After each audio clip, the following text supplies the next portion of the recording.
Donc bonjour à toutes, bonjour à tous. Donc je viens juste de démarrer et le vent se lève. Donc quoi de mieux pour vous parler d'arts martiaux que d'être adossé à un ginkgo biloba.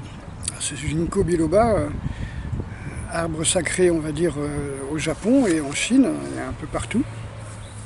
Par sa longévité, par sa résistance, hein. Vous savez qu'il a résisté à la bombe atomique. Hein. On le voit, je crois que c'est à Hiroshima, autour d'un observatoire. Hein, donc ce ginkgo biloba, vous voyez souvent ces fleurs sur les insignes de samouraï. Donc là, je vais vous parler de ce qu'on nous a servi, nous, comme étant des arts martiaux, et un petit peu ce qu'ils étaient à l'origine, parce que souvent ils changent de nom, mais ils ne changent pas de pratique, voire ils se transforment en sport, ou ils se transforment en spiritualité, en religion, ou en je ne sais trop quoi. Alors, on va déjà commencer par l'aïkido, donc l'aïkido de Mori Ueshiba, celui qu'on appelle O-sensei, le fondateur. Donc au départ c'était du Takedaryu Aikijutsu, d'accord, on va dire, je dirais 1905 jusqu'en 1929. Donc Takedaryu Aikijutsu, puis après c'est devenu du Daitoryu. Ensuite en juin de 1929, Mori Ueshiba appelle sa pratique Aioi Ryu Aikibujutsu, donc Aioi c'était quelque chose qui était en rapport avec sa famille. Hein. Donc c'était quelqu'un de très religieux, très enraciné hein, quand même, hein, Ueshiba. Et en 1942, il appelle ça de l'aïkido. Vous voyez, c'est un petit peu quand les gens qui pratiquent l'aïkido, maintenant ils pensent que ça a toujours été ça s'est toujours appelé l'aïkido. Donc pour son auteur, hein, pour son inventeur, l'aïkido, même s'il vient du Takedaryu Aikijutsu, Daitoryu on va dire, l'aïkido c'est pour lui une purification, c'est ce qu'il appelle misogi. Une purification pour aller, pour se purifier jusqu'à devenir un dieu soi-même, un kami.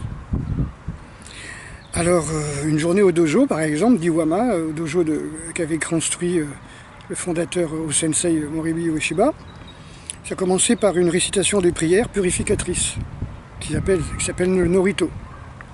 Ensuite il purifiait le dojo et purifier les membres qui étaient là, les élèves, etc. Ensuite, il pratiquait lui-même ce qu'on appelle le Shinkon. Le Shinkon Kishin exactement. Alors le Shinkon, ça s'appelle calmer l'âme, hein, donc ça je vais déjà montrer à mes élèves, hein, c'est très peu enseigné. Moi je l'ai reçu de Koichi Toei, de Sensei, un élève de Ueshiba, le fondateur. Et le Kishin, ça s'appelle retourner au kami. C'est-à-dire comment arriver à faire partie entre guillemets de la caste des kami, de la nature même des dieux, des kami de la nature. C'est-à-dire que pour Ueshiba Sensei, l'aïkido était une religion, une pratique religieuse, une pratique spirituelle, une pratique de purification, pour devenir pur, aussi pur que les kami. D'accord ? Donc pour lui, l'aïkido est basé sur le principe que tout être humain peut devenir un kami. Comme un petit peu dans le zen où on dit que les êtres humains, enfin on a eu la chance de devenir un être humain, donc il faut pratiquer, il ne faut pas s'arrêter de pratiquer comme disait Dogen, tout simplement parce qu'on était la seule espèce qui pouvait devenir des bouddhas, devenir parfait. En gros. Donc ça c'était pour l'aïkido. Ensuite, je vais vous parler du judo, ce que nous on appelle judo maintenant, hein, qui est sous forme de sport. Hein. Et là, le judo, en fin de compte, Jigoro Kano, qui à 22 ans, 1882, avait un petit dojo. Il avait 22 ans, il avait un petit dojo dans le temple Eishoji, à Tokyo. Alors, Eishoji, c'est un temple zen, hein, un temple bouddhiste, et le dojo, c'est la salle de méditation. Donc, il donnait des cours dans la salle de méditation, à peu près, je ne sais plus, il devait avoir moins d'une dizaine d'élèves entre 14 et 16 ans. D'accord ? Je crois qu'il avait 9 élèves qui avaient entre 14 et 16 ans. Donc il avait créé ce qu'il a appelé le judo Kodokan à partir de 1882, à partir du Kitoryu et du Tenshin Shinryu. Par contre, il avoue lui-même avoir eu des difficultés à projeter un élève qui était un ancien sumotori, hein, et donc un élève quand il faisait du Tenshin Shinryu, et en fin de compte, il a été consulter les annales, les livres à la bibliothèque de Tokyo, de gréco-romaine, et il a créé le Kataguruma, qui est un passage en dessous en lutte. Voilà, donc ça c'est pour comment dirais-je, pour le judo. Et le judo, si vous regardez par exemple les dictionnaires des années 60 en France, hein, le judo est bien expliqué comme étant une pratique éducative pour les enfants, pour la jeunesse, une pratique éducative par l'éducation physique, hein, basée sur la pédagogie, la non-résistance. Le côté jiu, c'est basé sur une harmonisation, non-résistance, adaptation. Voilà. Et Aiki, c'est surtout la connexion, donc connexion avec l'adversaire, connexion avec le vivant, connexion avec les kami. Hai, ça veut dire union, unification, et Ki, c'est l'intention, l'énergie, voilà. Et là on arrive à quelque chose de beaucoup plus connu, hein, parce que je l'ai pratiqué assez longtemps, une dizaine d'années, c'est le karaté. Alors, c'est Gishin Funakoshi, hein, Gishin Funakoshi qui a emmené ça en 1922, mais ce n'était pas ça s'appelait pas karaté, ça s'appelait Okinawa Kempo Karate Jutsu. C'est-à-dire, Okinawa c'est l'origine, Kempo c'est la boxe, karaté veut dire chinois, hein, c'est-à-dire qui vient de Chine, issu de Chine, Jutsu technique, donc technique de boxe chinoise d'Okinawa. Donc il a emmené ça en 1922 sur l'invitation de Jigoro Kano, je pense que c'était pour l'inauguration de son judo Kodokan, son dojo. Donc vous avez compris, en Okinawa, Kempo Karate Jutsu veut dire que c'est une boxe chinoise qui est pratiquée à Okinawa. Okinawa venait juste en 1922, depuis 30 ans, était japonaise, quoi, à peine. Sauf que le 25 octobre 1935, plusieurs maîtres de karaté changent le nom et appellent ça karaté-do, pour cacher l'origine chinoise. Alors il faut savoir qu'en fin de compte, Funakoshi il enseignait dans une pension d'immigrés au départ à quelques immigrés okinawaïens, voilà, et puis surtout les yakuza, les gens de basse classe. Et après, ça a été dans des universités, mais au départ, non. Ça ne faisait pas partie de la Butokukai au départ. Hein. Donc, sous les conseils de Hanashiro Shomo, alors j'aime bien Hanashiro, c'est fleur blanche, Hanashiro Shomo, qui lui avait déjà appelé sa pratique karaté en utilisant les idéogrammes karaté de l'Anya Shingyo, du Sutra de la Grande Sagesse, hein, qui veut dire kara, c'est la vacuité, hein, c'est ku, la vacuité. Les idéogrammes ont toujours deux lectures pratiquement. Donc, mais le karaté, quand on regarde les biographies des grands maîtres du karaté, hein, donc karaté des origines, hein, qu'on appelait l'Okinawa-te ou le Tote, ou l'Okinawa Kempo Karate Jutsu évidemment, vous avez des maîtres comme Konryo Igaona, du Naate, qui avait un élève qui s'appelle Shojun Miyagi, qui est fondateur du Goju-ryu, ou bien Sakugawa Kenga, on l'appelait aussi Tode Sakugawa, donc Tode c'est la pratique, ce qu'on appelle nous le karaté, ou bien Sokon Matsumura, qui est créateur du Shorin-ryu, qui a donné le Shotokai, ou bien Kambun Ueshi, qui a créé le Ueshi-ryu.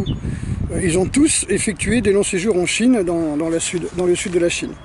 Donc ça veut dire qu'ils ont tous été en Chine du Sud pour essayer de retrouver les origines de leur pratique et pour se perfectionner donc en boxe chinoise, donc, puisque c'est une boxe chinoise.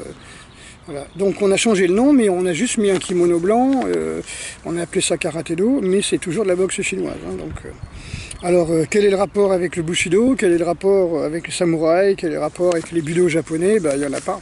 Hein. Il n'y en a pas, ce qui faisait dire à la première Butokukai, hein, pas celle qui a été refaite après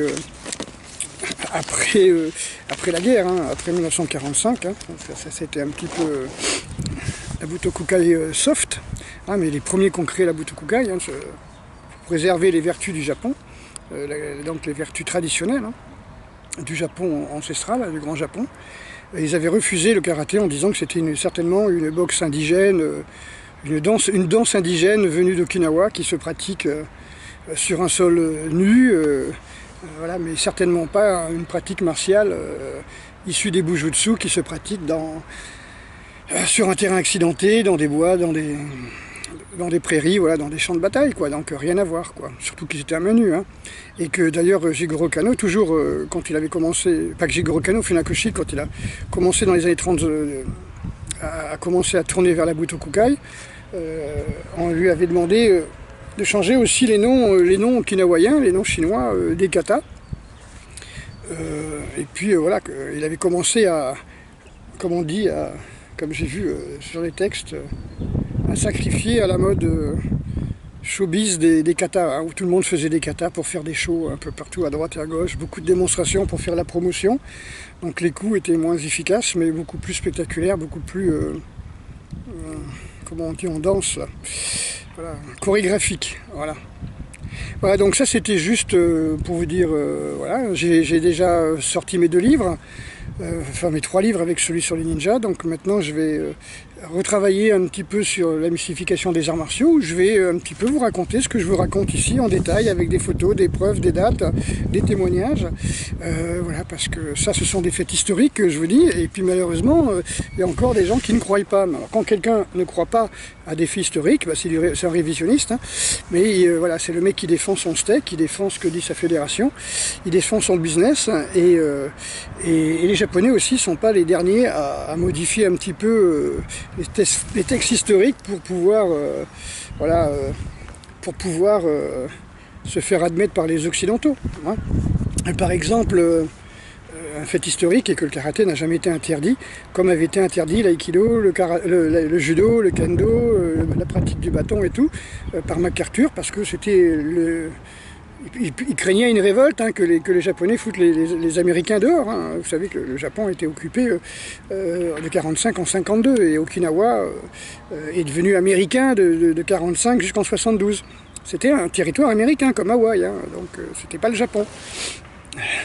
Raison de plus pour transformer encore plus leur pratique, pour les enseigner aux Américains, comme les kobudo soi-disant d'Okinawa, qui sont rien de kobudo, hein, et qui sont surtout faits pour les militaires américains, les bases américaines, j'ai l'impression. Voilà, donc en fin de compte, beaucoup de mystification, hein. C'est un petit peu comme la personne qui veut se faire embaucher dans une société au Japon, hein.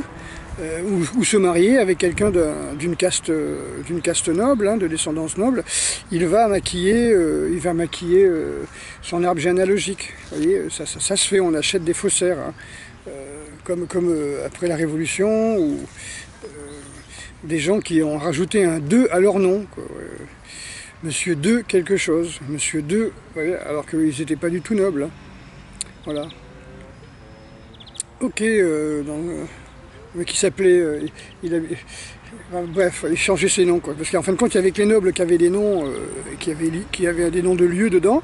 Les autres avaient plutôt des noms, enfin, ils avaient des prénoms, comme je vous ai déjà dit, et des noms liés à des caractéristiques physiques ou à leur métier. Voilà, Courtemanche, Pithiviers, le Grand, le Gros, Grosjean, etc. Ok, donc ça j'avais déjà fait une vidéo là-dessus. Donc bah, écoutez, je vous fais une bise à toutes et à tous. Voilà, c'était une petite balade sous mon Jiko, là, qui commence à peine à faire ses bourgeons, hein, qui sont bourgeonnes, qui va bientôt nous faire des jolies fleurs et des fruits qui puent. D'accord, allez, grosse bise à toutes et à tous, et puis je vous dis à très bientôt.